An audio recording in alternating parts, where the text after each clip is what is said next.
Hello, men. Good to see you.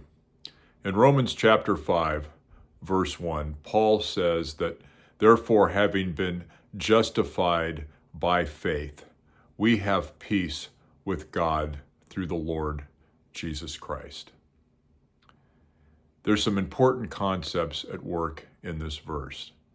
First, it is faith that justifies us, not our behavior. People will often try to justify themselves and their behavior before other people or even with God. And that's not how one, as we've already studied, that's not how one justifies oneself before the Creator. The way that happens is to admit that we've fallen short, that we are sinners and therefore we sinned, and that we need forgiveness through the blood of the cross. That's being justified by faith through Jesus Christ. This verse also talks about having peace with God. Well, why is that necessary? That's because in Romans chapter 8, Paul talks about the carnal mind. He speaks about a person who does not have a relationship with the Lord. And that person's mind is at odds with God. There's hostility to God. It says that Jesus died for the ungodly. That is what we are told later in this book.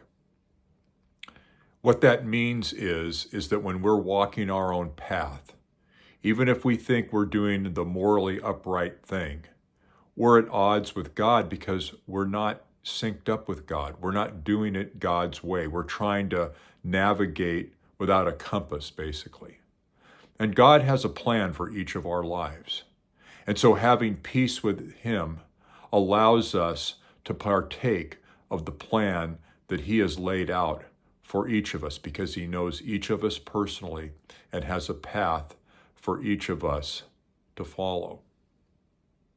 And so my encouragement is to look to God and peace with God and have that inner peace that comes with having done business with God. That when we have peace with God, He puts His peace inside of us. Jesus said that if we would come to Him, He would give us rest for our souls. And that's the peace that we all need.